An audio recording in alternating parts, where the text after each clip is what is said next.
Avec nous en plateau, Bruno Darou. Bonjour Bruno. Bonjour Julien. Cela fait bientôt une semaine que la contestation a lieu, mais on l'a vu, ces dernières heures ont été très violentes. Oui, ces manifestations, elles deviennent de plus en plus violentes, elles prennent de l'ampleur. Hier, mardi, a donc été une journée chaotique à Port-au-Prince et dans plusieurs villes du pays. Donc, c'est une forme de désespoir social, en fait, qui déboule des quartiers populaires, qui ne voient pas leur situation quotidienne s'améliorer. Bien au contraire, dans l'un des pays qui est déjà l'un des plus pauvres de la planète, Julien, Haïti, c'est un petit État de 28 000 km² qui a déclaré son indépendance de la France en 1804 et qui est peuplé de 11 millions d'habitants. Et bien, sur l'ensemble de cette population, les organisations internationales estiment que 60% de la population vit avec moins de 2 dollars par jour. Alors, hier mardi, on est encore monté d'un cran. Depuis 6 jours maintenant, ces manifestants dénoncent leurs conditions de vie. Depuis précisément le 7 février,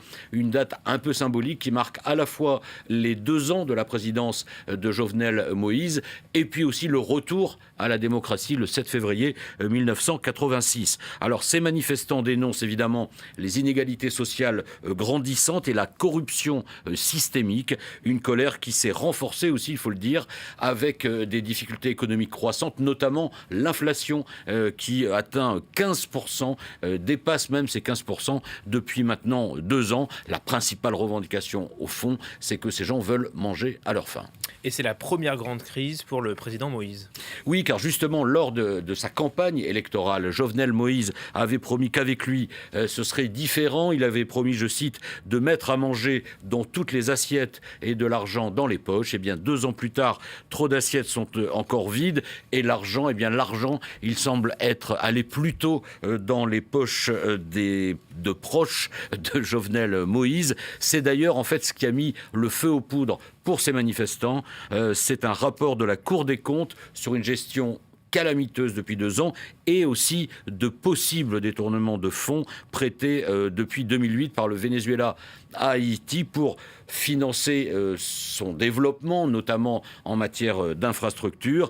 Et il y a notamment une société qui était dirigée à l'époque par Jovenel Moïse lui-même, qui est soupçonnée d'avoir empoché des fonds qui étaient destinés à la construction d'une route. Au total, une quinzaine d'anciens ministres et d'anciens hauts fonctionnaires sont épinglés par ce rapport. Le président lui-même est donc soupçonné de corruption. Du coup, la colère, Julien, elle se tourne contre lui. Beaucoup de manifestants réclament son départ, on l'a entendu. Face à cette explosion sociale, le pouvoir exécutif, et notamment le président, reste pour l'instant étrangement muet. Il y a eu un tweet du secrétaire national à la communication qui a dit en gros, en substance, oui aux manifestations, elles sont autorisées, non au pillage, non aux violences.